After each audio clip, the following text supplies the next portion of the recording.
Hello and welcome to another update video about Solana. Solana has, sort of reached yesterday that $179 level, which, as I said before, was the 100% extension of the it was the 100% extension of the initial 1-2 setup. Now, that is usually an important resistance level, but it's not typically the target for a third wave. That's usually the 138% extension.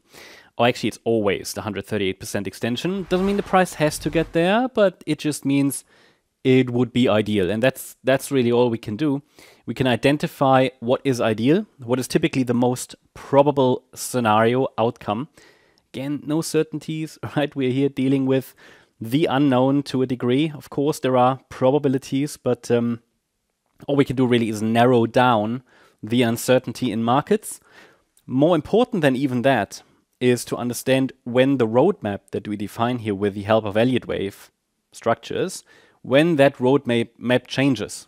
Because it's not about trying to predict every single move, but it's about having a roadmap, an ideal roadmap for a certain structure and chart, and then understanding what the parameters are that this chart needs to hold or follow in order to keep going, to reach that next target. And the parameters have only slightly changed to yesterday. I think the only change, or I'm not even sure if I have made a change. I don't think so, actually. I think the micro support here is still intact. It's the same as yesterday. $150.83 is support. I think I might have lifted it slightly since the last update. It was just because the third here pushed a little higher, and this fourth wave support is typically calculated based on the length of the third wave. Okay, that's how these Fibonacci retracements work. And the yellow count is still intact, and it will remain intact as long as we're holding $150.83, because that's fourth wave support. And then we can get one more high in wave 5 of C of 3. Then another larger fourth wave and another larger fifth wave, but we need to see how this all comes together. I wouldn't be surprised if this structure changes or morphs. I mean, it is highly likely there's just a B wave as well, and that's just because this move up is very, very choppy. But we know that many crypto charts, especially in the current cycle, have started rallies from very, very ugly bottoming structures. Actually, Solana has one of the better ones, but still, the structure from the September low is all corrective.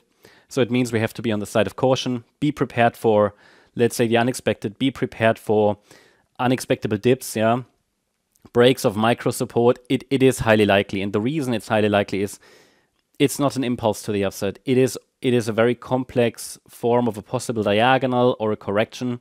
So there is a lot of room for failure here.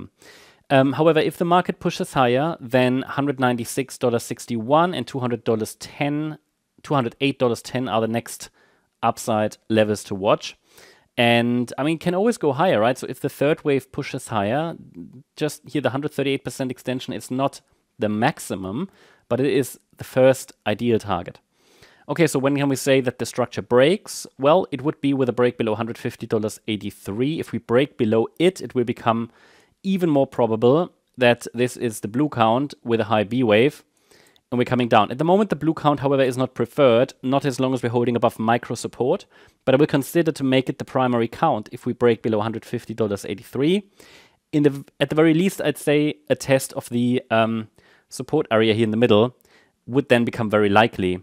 What I will do, by the way, I will take out this price channel. We don't need that anymore. But yeah, pretty much we take it level by level. A break below the upper support should lead to a test of this support area between $119 and $134, possibly in an extended wave 2 as a flat correction. That would be possible that we say this is a wave 1, A wave down, overshooting B wave, C wave down, maybe a running flat, and then we go up from there. So that would be plan B, maybe even before making the blue count the primary count. But it would obviously still increase probabilities of the blue count if we break below upper micro support. But overall, it's been a quiet day. So I hope you liked the update. If you did, please hit the like button, leave a comment and subscribe. And if you really like the content, then please check out the channel membership. Also, make sure that you follow us on Instagram and Twitter for additional content. Thanks a lot for watching. Bye-bye.